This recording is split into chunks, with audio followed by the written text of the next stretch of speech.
আসসালামু আলাইকুম। চলুন দেখে নিই আবার সেই ধর্ষণের মামলায় কি থাকছে। ধর্ষিত দুই শিক্ষার্থীর রোমহর্ষক বর্ণনা।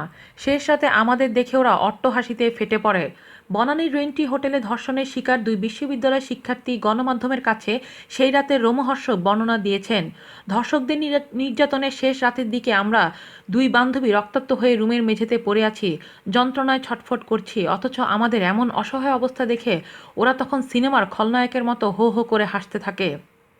আমরা তাদের পা ধরে কান্নাকাটি করে বলি, আল্লাহর দোহাই, অনেক হয়েছে, আর না, এবারের মতো আমাদের ছেড়ে দাও, আমরা বাড়ি যাব। একথা শুনে সাফাত আমার বুকে অস্ত্র ঠেকিয়ে বলে, একদম চুপ, বেশি চিৎকার করলে তোদের আজ মেরেই ফেলবো। রাজধানীর বনানীর অভিজাত হোটেলে ধর্ষণের শিকার দুই তরুণী বুধবার গণমাধ্যমের কাছে বর্বরতম নির্যাতনের এমন লোমহর্ষক বর্ণনা দেন। এই সময় কান্নাজড়িত কণ্ঠে তারা বলেন, আমরা সেই রাতের কথা ভুলে যেতে চাই, কারণ আমাদের কাছে ওই রাতটি বিভীষিকাময় এক দুঃস্বপ্নের রাত। এমন রাত যেন আর কোনো নারীর জীবনে না আসে। এদিকে সূত্র জানায়, ঘটনার দিন রেন্টি হোটেলে জনৈক প্রভাবশালী সরকারদলীয় এক এমপির ছেলের শেল্টার পান তিন ধর্ষক।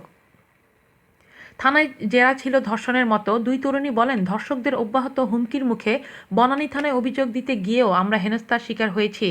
থানার ওসি আমাদের 3 দিন ঘুরিয়েছেন। ধর্ষণের অভিযোগে তিনি নিতে রাজি হননি। আমরা প্রতিদিন সকালে থানায় যেতাম। ডিউটি অফিসারের সামনে ঘণ্টাখানেক বসে থাকার পর ওসি রুমে আমাদের ডাক পড়ত। ওসি একা দরজা লাগিয়ে তার কক্ষে বসে আমাদের মুখে ধর্ষণের বর্ণনা শোনেন। ঘটনার বিষয়ে বারবার একই প্রশ্ন করেন। মামলার বাদী বলেন, পুলিশকে এসব বলার পর তারা আমাদের সঙ্গে নিয়ে ওই হোটেলে যায়। আমরা ওই রুমে গিয়ে পুলিশকে সব দেখিয়েছি, কিন্তু পুলিশ নিজে থেকে ওই হোটেলে যেতে চায়নি। এক তরুণী বলেন, হোটেল থেকে এসব দেখে শুনে পুলিশ সাফায়াতের বাবার সঙ্গে দেখা করে।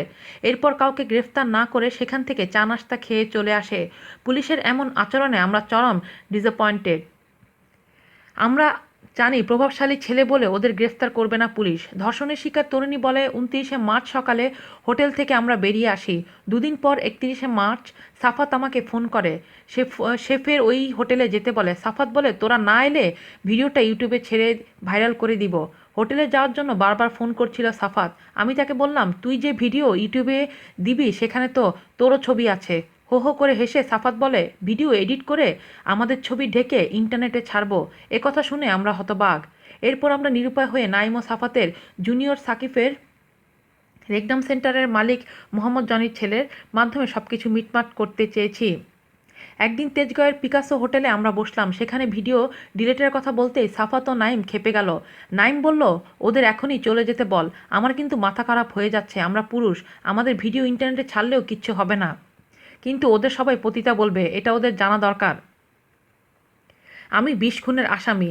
এভাবে আমরা যখন বিষয়টি সুরাহা করতে পারলাম না, তখন পুলিশের কাছে অভিযোগ দেওয়ার কথা বললাম। পুলিশের কাছে যাচ্ছি শুনে সাফাত বলে, জানিস আমি 20টি খুনের আসামি, পুলিশ আমার পকেটে থাকে, আমাদের স্বর্ণের ব্যবসা, আমরা হলাম দেশের সবচেয়ে বড় স্মাগলার, জানিস না আমার বাবার হাত কত লম্বা। এক তরুণী বলেন, এমন হুমকি পেয়ে একবার আমরা আত্মহত্যার কথা ভেবেছি, এরপর ভেবেছি না, আমরা মরে গেলে কোনো লাভ হবে না, ওরা অনেক মেয়ে সর্বনাশ করবে।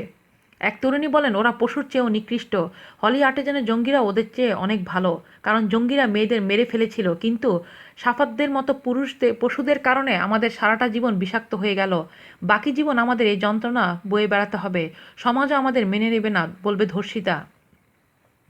কঠোর শাস্তি চাই। মামলার বাদী বলেন, আমাদেরকে সমাজে আর কখনোই মেনে নেবে না, আমাদের দিকে আঙ্গুল তুলবে, পতিতা বলবে, কিন্তু আমরা ধর্ষকদের শাস্তি চাই। আমরা জানি পুলিশ ওদের কিছুই করবে না, তাই আমরা প্রধানমন্ত্রীর কাছে ন্যায্য বিচার চাই, কারণ উনিও একজন মেয়ে, উনিও একজন মা। প্রধানমন্ত্রীর কাছে অনুরোধ জানাই, তিনি যেন ধর্ষকদের গ্রেফতারের নির্দেশ দেন, তাদের যেন কঠোর শাস্তি দেওয়া হয়। আজ এ পর্যন্তই। ভালো থাকবেন সবাই। আল্লাহ হাফেজ।